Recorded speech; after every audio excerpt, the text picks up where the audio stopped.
Il y a 80 ans, un vent de liberté souffle sur nos côtes après 4 années d'occupation. Ici, le 6 juin 1944, à la pointe du Hoc. 225 rangers américains se voient confier la plus dure des missions.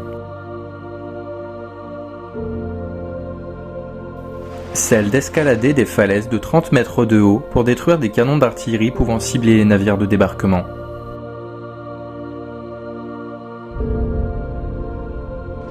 Aujourd'hui, les capsules de l'histoire veulent leur rendre hommage à travers ce reportage pour que leur action ne soit pas oubliée.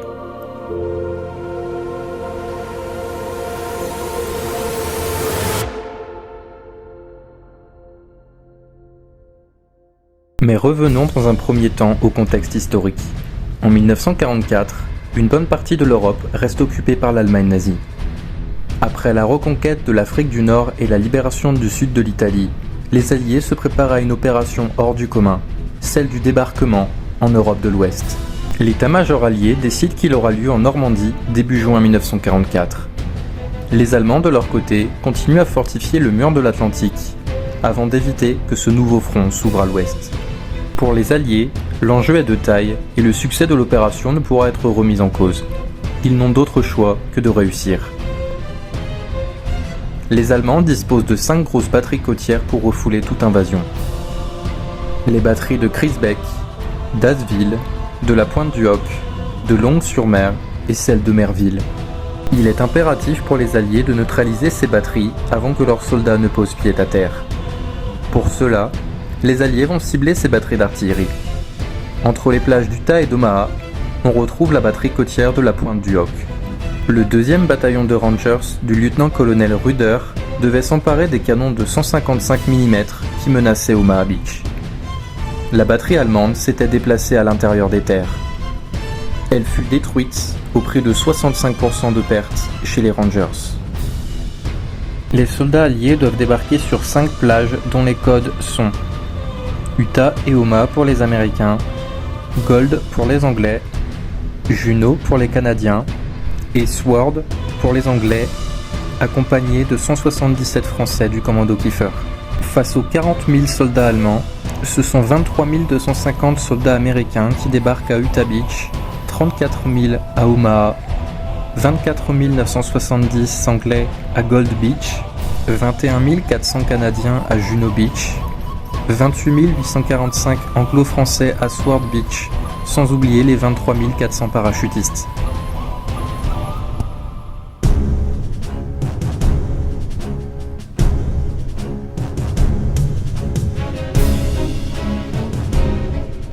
Guillaume, guide-interprète à la American Battle Monuments Commission, nous donne l'occasion d'en savoir plus sur ce qui s'est déroulé ici lors des premières heures du D-Day. Alors à partir de 1942, nos 18 fantassins qui étaient tranquilles ici, au fur et à mesure, ils vont voir arriver, alors ils étaient logés tout d'abord dans des fermes aux environs, et puis ils vont voir commencer à arriver des travailleurs de l'organisation TOT et du STO, le service du travail obligatoire. Vous savez, ces Français qui étaient obligés de travailler sur le mur de l'Atlantique, des prisonniers de guerre, il y a aussi eu des Algériens, des Russes, etc. Et des locaux qui étaient obligés de fournir des heures de travail. Et donc ils vont venir commencer à construire à partir de novembre 1942 les encuvements pour les canons. Et le premier bunker qui sera construit ici sera le bunker hôpital en retrait qui servira temporairement de poste de commandement. On estime qu'il y a eu ici au tout départ 150 ouvriers qui travaillaient tous les jours et ça va monter jusqu'à 500 ouvriers par jour. Et puis ça va s'arrêter en avril 1944, c'est évident à cause des bombardements qui sont de plus en plus importants ici sur la pointe du Hoc. Concernant les Allemands, j'aimerais aussi vous parler un petit peu d'eux parce qu'ils vont quand même occuper la pointe du Hoc entre 1942 et 1944. Alors là vous avez une photo justement d'un de ces 155 mm, vous voyez quand même s'ils datent de la Première Guerre mondiale, ils ont un rayon d'action de 19 km, ce qui n'est pas rien. Les Allemands ont tout de suite vu, comme les Vikings, le potentiel de la pointe du Hoc quand ils sont arrivés ici en 40 et quand ils ont développé le mur de l'Atlantique en 42. Ils ont décidé sur chaque, flanc de la falaise d'installer 3 encuvements ouverts à canon de chaque côté, dans lesquels on va mettre les 155 mm. Derrière, ils vont mettre des bunkers à munitions, des dortoirs pour les soldats, un poste d'observation. Le véritable cerveau de cette pointe du Hoc, c'est le poste d'observation que vous avez ici. C'est pas un hasard si aujourd'hui vous avez la dague des Rangers qui est plantée dessus, cette espèce d'obélisque que vous allez voir tout à l'heure. Ça n'est pas un hasard parce que le poste d'observation est le cerveau de cette pointe. Sans ce poste d'observation, vos canons derrière ils sont complètement aveugles. Ils ne servent à rien. Effectivement, les officiers étaient dans le poste d'observation, les communications aussi et surtout les outils, les appareils qui permettaient de coordonner les tirs et de cibler en latitude, en longitude avec des télémètres. Et après, en fait, des officiers prenaient les coordonnées de tir, les transmettaient à la salle de communication qui derrière les transmettait aux artilleurs qui pouvaient viser. Mais sans ce bunker, vos canons, ils servaient strictement à rien parce que vous n'aviez pas de vue dégagée et vous ne pouviez pas calculer par vous-même depuis les emplacements des canons. Enfin, derrière, vous le voyez, ces petits traits rouges, c'est une ceinture de mine qui fait 50 mètres de large. Parce que les Allemands s'attendaient dès le début à une attaque, s'il devait y avoir une attaque, par l'arrière et pas par le front, qui serait assez fou, après tout, pour escalader une falaise de 30 mètres sous un feu intense et puis venir escalader la falaise. Non, c'était pas possible pour eux dans leur esprit et ils pensaient que si attaque il devait y avoir, elle serait forcément par le sud. Les petits points rouges que vous avez, ce sont des postes de mitrailleuses, la fameuse MG42, une mitrailleuse quand même capable de tirer 1200 balles par minute, je vous laisse imaginer les dégâts, et un seul accès pour joindre la pointe du Hoc, gardé 24 heures sur 24 par des sentinelles juste ici. Si vous étiez venu ici en 43-44, vous auriez demandé à un Allemand, je voudrais aller à la pointe du Hoc, déjà il vous aurait dit non parce que vous êtes un civil, que c'était un terrain militaire interdit et surtout il vous aurait pas compris. Parce que la pointe du Hoc portait le nom STP 75, le Stützpunkt 75. C'était le code en fait allemand pour cette position, l'une des plus importantes je dirais de la baie de Seine entre Cherbourg et Le Havre. Mais revenons un petit peu en arrière, pointe du Hoc. Qu'est-ce que ça signifie pour vous Hoc? Ça veut dire quoi? Ça vient du saxon parce que nos amis les Vikings, quand ils sont venus ici commettre leurs exactions au 9e siècle, ils ont aussi occupé la Normandie. Et là, on se situe vraiment à la frontière où où les Vikings se sont vraiment établis très tôt. Et eux-mêmes, quand ils sont arrivés ici sur cette pointe, ils ont tout de suite vu le potentiel stratégique. Quand il fait beau, un peu comme aujourd'hui, vous allez avoir une belle vue sur la péninsule de la Manche et la vue porte au large une quinzaine de kilomètres assez facilement. Donc c'était facile de voir effectivement des ennemis se rapprochant des côtes. Alors après le Moyen-Âge et avant la Seconde Guerre mondiale, l'emplacement où vous êtes ici, il n'y avait rien, il y avait des champs. En fait, tout était géré par 4 familles de Normands. La famille Valéry au centre, la famille Lenormand à droite, la famille Guérin sur notre gauche, et enfin la famille Guélinel, qui elle occupait et avait la plus grosse des fermes, qui sera d'ailleurs utilisée entre 1940 et 1942 par les Allemands. Il y avait entre 40 et 42 une dizaine de soldats allemands, en tout ils étaient 18, et ils étaient surtout là pour faire des petites patrouilles, rien de bien sérieux. Mai-juin 1940, défaite française, les Allemands passent par les Ardennes, la Belgique. C'est une nouvelle stratégie qui est utilisée, le Blitzkrieg. Et les Allemands vont occuper la France pendant 4 longues années. Alors la vie quotidienne des Allemands ici, au début, super, les gars ils sont contents. Il y a une expression qui existe toujours en Allemagne qui dit « Wie Gott in Frankreich », comme Dieu en France. Et croyez-moi, quand vous êtes en novembre 42 et qu'on vous mute ici à la pointe du Hoc, vous êtes content pour 2 raisons. La première, vous n'êtes pas sur le front Est, parce que vous entendez parler du front Est et vous vous dites « C'est cool, ça va être peinard et tranquille ici ». Et la deuxième raison, parce que vous avez la mer. Pour beaucoup d'Allemands, c'est la première fois qu'ils vont voir la mer et ils se disent c'est génial. Et puis au fur et à mesure des mois, la situation devient monotone. La vie des soldats ici est complètement monotone. D'ailleurs, ils ont très peu de temps libre parce qu'ils vont évidemment participer à la construction des bunkers. Ils ont leur tour de garde. Ils doivent aussi faire des formations, des exercices. Ils ont très peu de temps libre. Il n'y a que le dimanche en fait. Et encore le dimanche, ils sont chargés du ménage et de rapiécer les uniformes. Ils arrivent quand même de temps en temps à trouver du temps libre et on a réussi à trouver ces photos effectivement où on voit, alors ça c'est assez exceptionnel, parce que cette photo elle a été prise en haut du poste d'observation. Là maintenant vous avez une grille, mais à l'époque c'était ouvert. On voit même le télémètre qui est juste ici et les Allemands en train de boire une bière tranquillement. C'est un petit peu le temps de détente. En haut ici vous avez des soldats allemands, des caporaux qui se prennent en photo. Et on a ces photos, encore une fois je peux vous les montrer, de soldats allemands en train de se baigner sur la mer, en train de surveiller. Évidemment à l'époque toutes ces photos là les Allemands les prenaient pour eux-mêmes. Les soldats ils n'avaient pas le droit de divulguer ce genre d'informations. C'était un terrain militaire. Donc ça n'est sorti qu'après la guerre. Évidemment quand on a retrouvé les pellicules. Le premier commandant de cette pointe du Hoc, il s'appelait Frido Ebling, 27 ans, très jeune. Effectivement, le voici ici en photo, Frido Ebling, il arrive en novembre 1942 et il va y rester jusqu'à l'automne 1943. C'est quelqu'un qui est très aimé de ses soldats, il est toujours proche, il n'y a pas de souci en particulier, mais il sera muté sur le front Est parce que vous vous en doutez, il va faire une bêtise. Quoi qu'il en soit, il sera remplacé après par son adjoint, l'Oberleutnant Brodkorp, qui va prendre les rênes de la pointe du Hoc et ce jusqu'au 8 juin 1944, jusqu'à la reddition des Allemands ici. Évidemment, de l'autre côté de l'Atlantique et en Angleterre, on s'intéresse de plus en plus plus aux côtes atlantiques. Et la première chose qu'on va faire, on va demander aux résistants et même aux civils normands d'envoyer en Grande-Bretagne des cartes postales du littoral pour se faire un petit peu une idée de à quoi ça ressemble. Mais évidemment, une fois que la bataille essentiellement aérienne d'Angleterre sera perdue par les Allemands, la couverture aérienne, ici, il n'y a plus d'avions allemands, pratiquement plus. Ce qui fait que ça va laisser l'opportunité aux Alliés de prendre toutes les photos qu'ils veulent du littoral. Et ici, vous avez une photo de la pointe du Hoc avant la construction et pendant la construction par les Allemands. Mais durant l'opération Neptune, quand on prépare notre plan d'invasion, on se dit qu'il y a un gros souci parce que la pointe du Hoc, avec ses canons, ses 6 canons 255, elle est capable de tirer à la fois sur Omaha Beach, sur les troupes qui débarquent sur Omaha, et sur Utah, mais le plus important, elle est aussi capable de tirer sur les milliers de bateaux de l'armada qui vont se masser au large. Il faut donc détruire ces canons, coûte que coûte. À partir d'octobre 43, on va commencer à bombarder régulièrement la pointe du Hoc, et mars 44, ça sera particulièrement quotidien. Juste un ordre d'idée, c'est la moitié en tonnage de bombes. Ici, c'est la moitié de ce qui est, alors ça c'est ce que certains ouvrages disent, c'est la moitié de ce qui est tombé sur Hiroshima en termes d'explosifs, sur 12 hectares. Ça a été complètement saturé. Je pourrais vous montrer une photo après qui a été prise parce que bon nombre de cratères, notamment ici, ont été comblés après la guerre. On a vraiment juste gardé les 12 hectares du bout de la falaise. Quoi qu'il en soit, il y aura 3 gros bombardements à la pointe du Hoc qui vont laisser des traces. Le premier aura lieu le 15 avril 1944 et qui commencera à tuer des soldats allemands ici sur le site.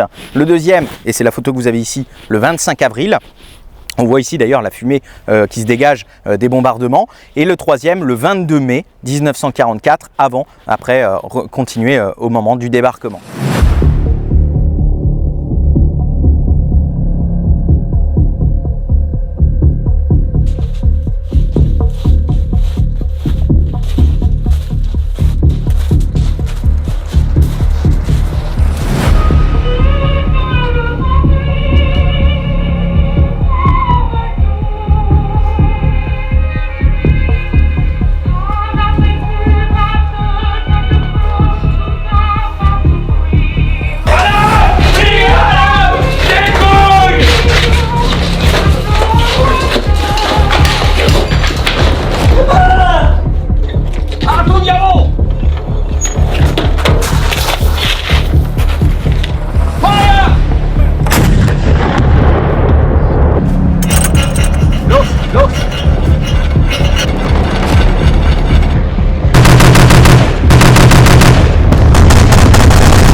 Après les bombardements, les canons allemands sont toujours là.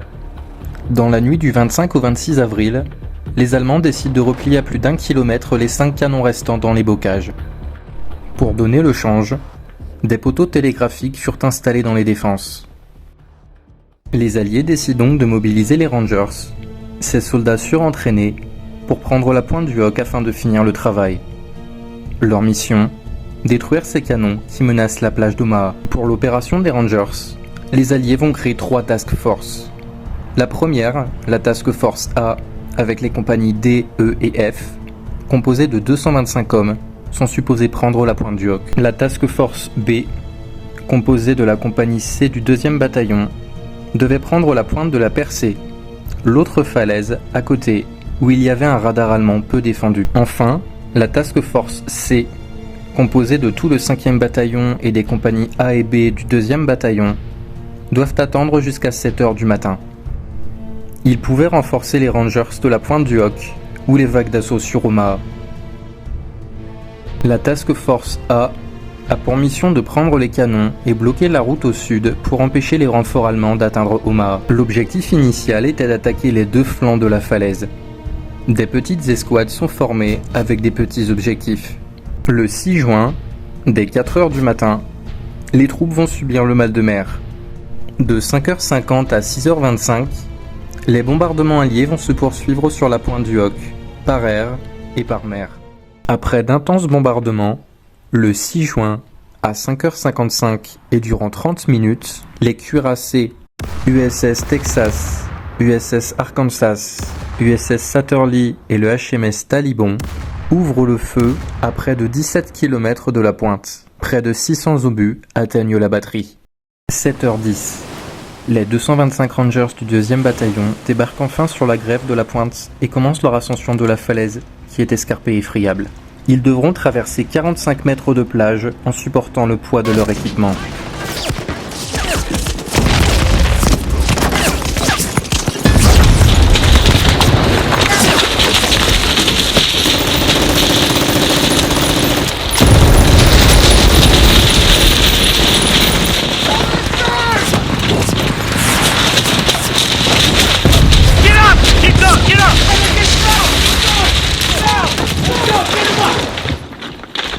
Wilhelm Kirchhoff, soldat à la 2e batterie stationnée à la pointe du Hoc, témoigne. Juste en débarquant, en tirant dans le tas, d'en haut ils étaient totalement sans défense.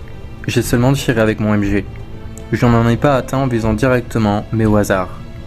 Les premiers soldats sortis des barges sont tombés, poussés par les autres qui se trouvaient derrière. Les morts flottaient dans l'eau profonde et parmi eux, des blessés que je pouvais entendre hurler.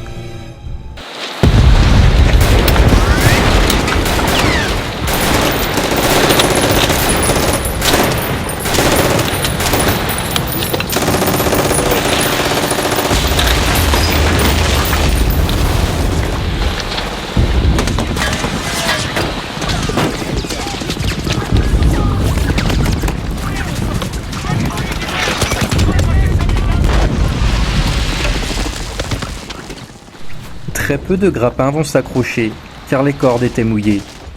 Certains vont escalader la falaise avec des échelles prêtées par les pompiers de Londres, et aussi grâce à leurs baïonnettes.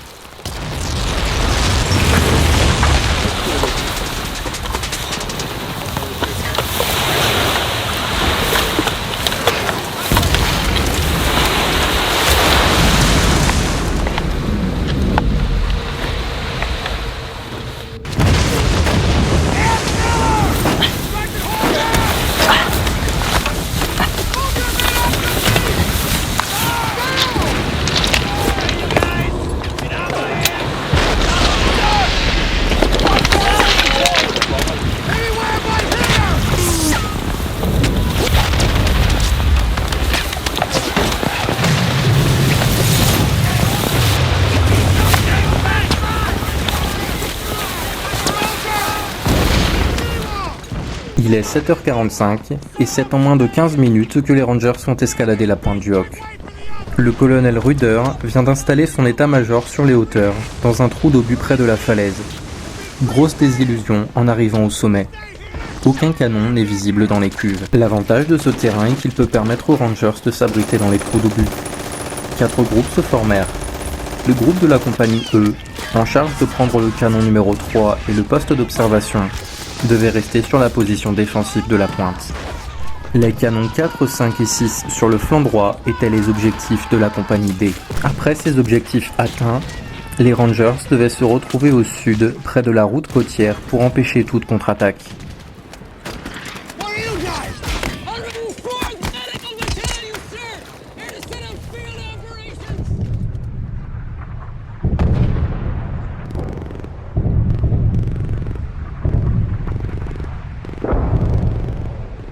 En plus de trouver les canons dans l'arrière-pays, les Rangers devaient établir un barrage sur la route pour empêcher toute infiltration allemande.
Vers 9 heures, le sergent Leonard Lommel et le sergent-chef Jack Kuhn partent en reconnaissance. Ils franchissent la route d'un bond et s'aventurent dans un chemin creux.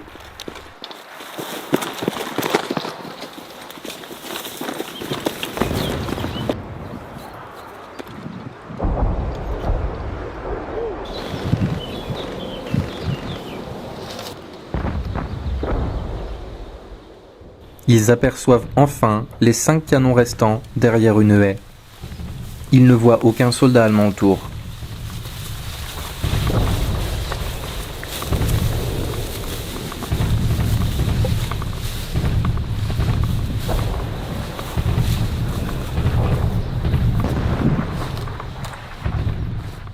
Ils détruisent à coups de crosse les optiques de visée par la même occasion.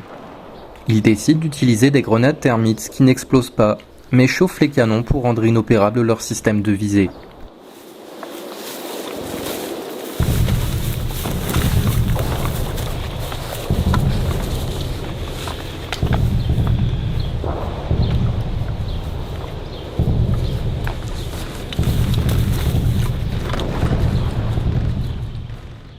À 9h30, les canons sont inutilisables.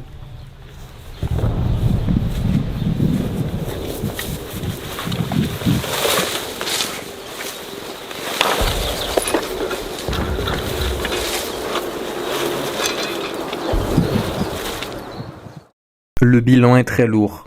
Sur les 225 Rangers qui débarquèrent, 135 furent tués. La batterie de nos jours est un véritable lieu de mémoire à ciel ouvert. Au soir du 6 juin 1944, les Alliés affichaient un bilan satisfaisant. 156 000 hommes avaient été débarqués, dont 17 000 parachutistes, 56 000 sur Utah et Omaha, 83 000 sur Gold, Sword et Juno Beach. Les pertes étaient de 10 000 morts, blessés ou disparus. Le formidable mur de l'Atlantique n'avait résisté que 12 heures, alors qu'il était censé repousser les Alliés à la mer.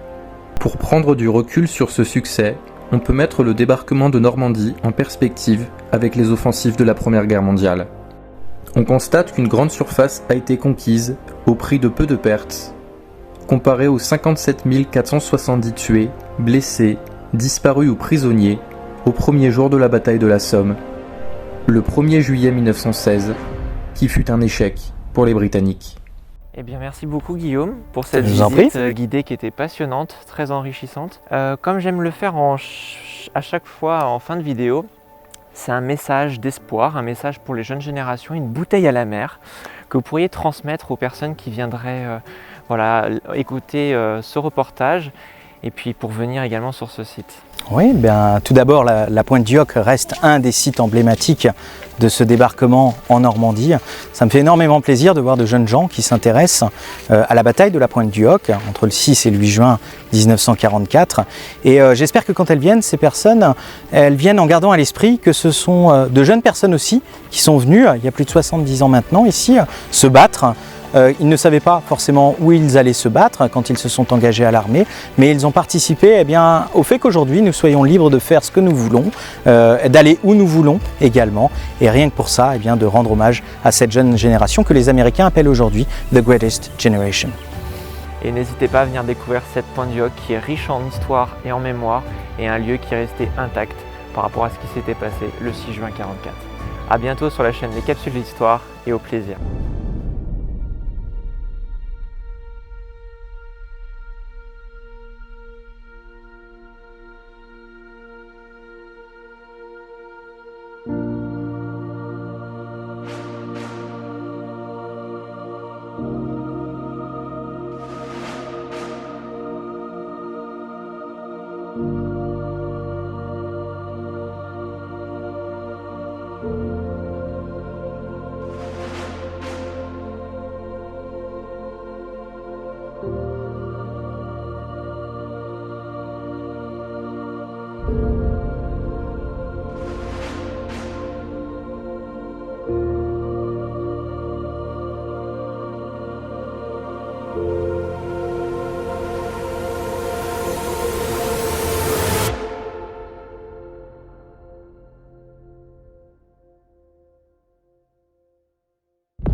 These are the men who took the cliffs.